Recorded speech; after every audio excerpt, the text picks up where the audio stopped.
আসসালামু আলাইকুম। দর্শক মণ্ডলী, শুরু করতে যাচ্ছি আজকে টি টেবিল আলোচনা। আজকে শুরুতেই বলে দিচ্ছি, আজকে ১০ই এপ্রিল ২০২৬ সাল শুক্রবার, বাংলা ২৭শে চৈত্র ১৪৩২ খ্রিস্টাব্দ, আরবি ২২শে শাওয়াল ১৪৪৭ হিজরি। আজকে হাওয়ায় তাপমাত্রা থাকবে ৩১ ডিগ্রি থেকে ৩৬ ডিগ্রি সেলসিয়াস। আজকে সূর্যোদয় হয়েছে ৫টা ৪৩ মিনিটে এবং সূর্য অস্ত যাবে ৬টা ১৮ মিনিটে। দর্শক মণ্ডলী, বরাবরের মতোই আমাদের সাথে রয়েছে দুইজন অতিথি, শুরু ভূঁইয়া এবং শুরু বালি। আজকে আমাদের আলোচনা বিষয় রাজনীতি এবং সমসাময়িক বিষয় নিয়ে, এবং সর্বশেষ থাকবে একটি স্বাস্থ্য টিপস। তো চলুন আজকের আলোচনা শুরু করা যাক। প্রথমেই আমি প্রশ্ন করব শুরু ভূঁইয়ার কাছে। শুরু ভূঁইয়া, আমরা জানি জাতীয় সংসদে প্রতি মিনিটে ২,৭২,০০০ টাকা খরচ হয়, যে টাকাটা এই দেশের জনগণের ট্যাক্সের টাকা। আমরা দেখতে পাচ্ছি সংসদে একই জিনিস ঘুরে ফিরে আলোচনা হচ্ছে, অর্থাৎ সংবিধান নিয়ে।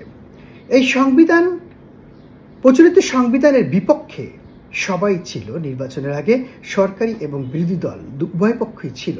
এবং আমাদের বর্তমান মন্ত্রিসভার অনেক মন্ত্রীরাই তখন বলেছিল যে এই সংবিধান ছুঁড়ে ফেলে দিতে হবে, কারণ যেই সংবিধান জনগণের আশা আকাঙ্ক্ষা পূরণ করতে ব্যর্থ হয়েছে, সেই সংবিধান আমাদের দরকার নেই, আমরা একটি নতুন সংবিধান করব।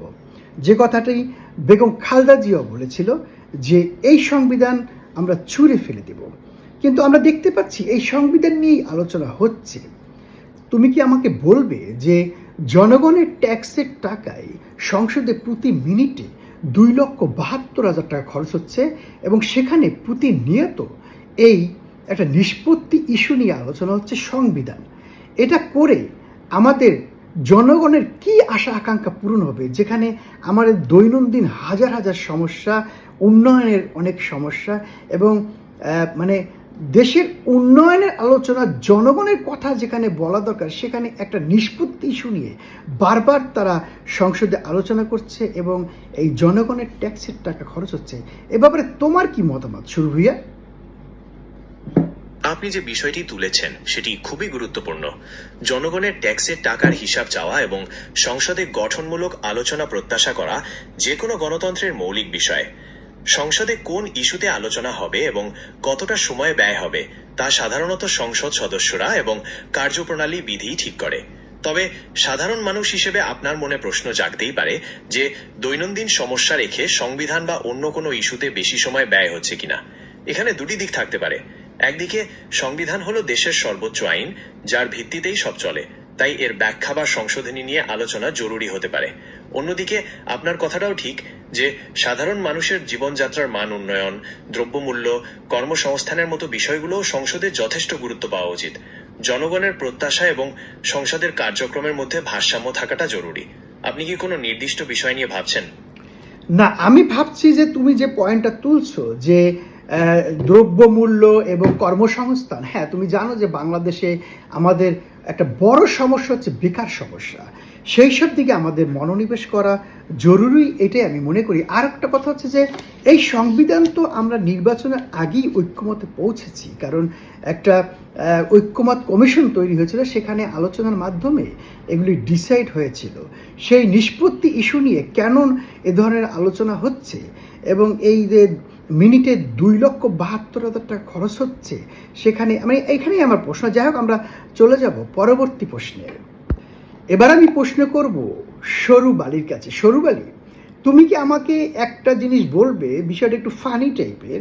আমরা লক্ষ্য করি বিভিন্ন সময় যে অনেকের মন্ত্রী এমপিদের নির্বাচনের আগে থাকে এক ধরনের চেহারা, এবং নির্বাচন পরবর্তীতে দেখা যাচ্ছে তারা খুবই সুন্দর ফর্সা হয়ে যায়। কারণটা কি হতে পারে? কারণ আমি উদাহরণস্বরূপ যদি বলতে পারি, আমি অনেক মন্ত্রীদের দেখেছি যাদের চেহারা খুবই কুৎসিত, কালো, একটা কি বলবো, তো নির্বাচনের পরপরই দেখি যখন তারা মন্ত্রী বা সংসদে যাওয়া আসা করে, চেহারা তেলতেল করে, এবং কি তাদের চেহারার দিকে তাকালে আমরা আয়নার মতো দেখতে পারি, আমাদের ইচ্ছে করলে আমরা মাথার চুলও আঁচড়াতে পারি। এই ধরনের কেন হয়, কিসের কারণে? এই নির্বাচিত এমপি হওয়া কি সবচেয়ে বড় প্রসাদনী তুমি মনে করো? হ্যাঁ, এটা আসলে বেশ মজার একটা পর্যবেক্ষণ। আমি ধরে নিতে পারি অনেক সময় নির্বাচনের আগে বা পরে ওরা প্রচুর চাপের মধ্যে থাকেন, বিভিন্ন কর্মসূচি, জনসংযোগ, প্রচার ইত্যাদি। এইসবের জন্য তারা হয়তো ভালো ঘুমাতে পারেন না, খাওয়া দাওয়া ঠিকমতো হয় না, আর স্ট্রেসও বাড়ে। আর নির্বাচনের পর যখন একটু স্থিতিশীলতা আসে, তখন ধীরে ধীরে ওদের চেহারাতেও সেই পরিবর্তনটা দেখা যায়। তবে হ্যাঁ, এটা এক ধরনের সামাজিক, মানসিক আর হয়তো পারফরমেন্সের চাপের ফলাফলও বটে। তুমি ঠিকই বলেছো, তোমাকে ধন্যবাদ। সম্ভবত তারা নির্বাচনের পর সকল চাপ থেকে দূর হতে পারে এবং সম্ভবত তখন তারা রিল্যাক্সে থাকে, যে কারণেই হয়তো তার চেহারা ফুটে ওঠে। আমরা জানি যে ওকে, ঠিক আছে, আমি চলে যাব পরবর্তী প্রশ্নে। এবার আমি প্রশ্ন করব সরু ভূঁইয়ার কাছে। সরু ভূঁইয়া, আমরা দেখতে পাচ্ছি বিভিন্ন জায়গায় প্রধানমন্ত্রীকে নিয়ে কটূক্তি অথবা কোনো ব্যঙ্গাত্মক ছবি প্রকাশ করায় বা সামাজিক যোগাযোগ মাধ্যমে শেয়ার করায় বেশ কিছু লোক গ্রেপ্তার হয়েছে এবং কিছু আবার জামিনও হয়ে গেছে। তো আমরা দেখতে পাচ্ছি একই ধরনের পোস্ট বিরোধী দলের নেতার বিরুদ্ধে হচ্ছে, কিন্তু বিরোধী দলের নেতার বিরুদ্ধে যারা করছে, এই ব্যঙ্গাত্মক ছবি আঁকছে, শেয়ার করছে, তাদেরকে গ্রেপ্তার করা হচ্ছে না। শুধু সরকারি দলের যে প্রধান, তাকে অথবা প্রধানমন্ত্রী, তার বিরুদ্ধে কিছু করলেই এই কাজটা হচ্ছে, মানে গ্রেপ্তার হচ্ছে। এ ধরনের কেন হচ্ছে তুমি কি আমাকে বলবে? মানে এক আইন দুই ধরনের প্রয়োগ হচ্ছে, মানে একজনের বেলায় কেউ অ্যারেস্ট হচ্ছে না, আর একজনের বেলায় সবাই অ্যারেস্ট হয়ে যাচ্ছে। এটা কেন হচ্ছে বলো তো? বাংলাদেশের ডিজিটাল নিরাপত্তা আইন বা পরবর্তীতে সাইবার নিরাপত্তা আইনের প্রয়োগের ক্ষেত্রে পক্ষপাতমূলক আচরণের অভিযোগ বেশ জোরালো। সমালোচকেরা মনে করেন এই আইনটি অনেক সময় ব্যবহার করা হয় সরকারের সমালোচক, সাংবাদিক বা বিরোধী মতের মানুষদের দমনে। অন্যদিকে সরকারি দলের নেতাকর্মীদের বিরুদ্ধে একই ধরনের পোস্ট দিলেও তাদের বিরুদ্ধে কঠোর ব্যবস্থা নিতে দেখা যায় না। এই বৈষম্যমূলক প্রয়োগের কারণেই আইনের নিরপেক্ষতা নিয়ে প্রশ্ন ওঠে। আপনি কি মনে করেন এই পরিস্থিতি পরিবর্তনের কোনো উপায় আছে? হ্যাঁ, অবশ্যই আছে। কারণ এটা যদি আমরা দেখতে পাই সোশ্যাল মিডিয়ায় যে বিরোধী দলের নেতার বিরুদ্ধে ছবি এঁকেছে ব্যঙ্গাত্মক, তাকে গ্রেপ্তার করা হলো, বা সরকারি দলের যেটা করলো তারটাও গ্রেপ্তার করা হলো, অথবা তারা এটা মানে সার্কুলার দিতে পারে যে সরকারি দল বা বিরোধী দল কারোর বিরুদ্ধে এই কাজটা করা যাবে না, অথবা করলেও বাকি। উন্নত বিশ্বে তো এগুলো কিছুই না। আমরা দেখেছি যে আমেরিকার প্রেসিডেন্টের গায়ে জুতা মেরেও সেই ছেলে জেল থেকে বেরিয়ে গেছে, ইরাকের এক ছেলে। সেখানে এই ব্যঙ্গাত্মক ছবিতে কি আসে যায়? চলো আমরা চলে যাব পরবর্তী প্রশ্নে।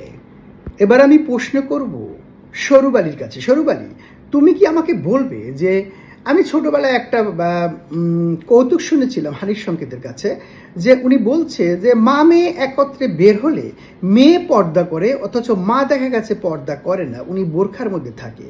কিন্তু ওনার দিকে কে তাকাবে? তাকালে তো ওনার মেয়ের দিকেই তাকাবে, কারণ ওনার মেয়ে তো কলেজে পরে বড় হয়েছে। দেখা গেছে উনি কোনো পর্দা করছে না, কিন্তু মা পর্দা করছে।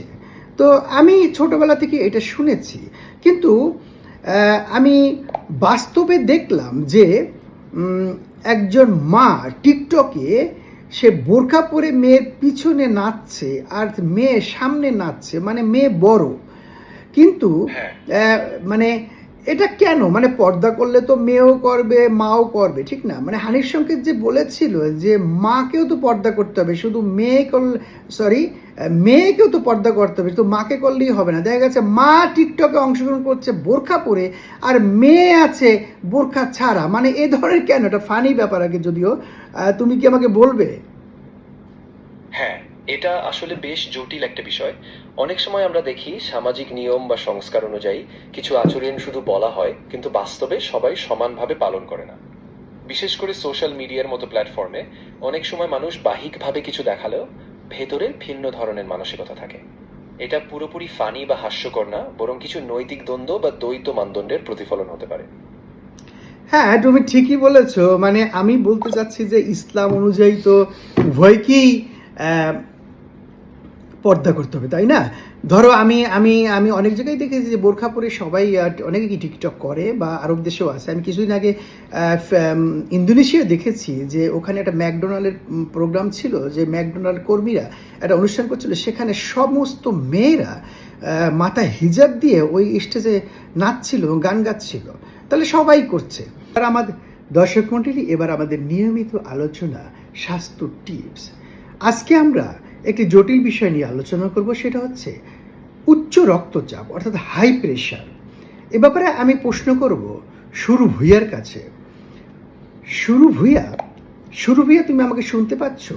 আমরা জানি যে উচ্চ রক্তচাপ একটি জটিল রোগ, এ থেকে ধীরে ধীরে হৃদরোগ হতে পারে এবং এই রোগটা অনেকেরই আছে, যার জন্য তাকে কন্টিনিউ ওষুধ খেতে হয় ডাক্তারের পরামর্শে, এবং এই ওষুধ সারা জীবন চলে, অর্থাৎ কখনোই বন্ধ হয় না।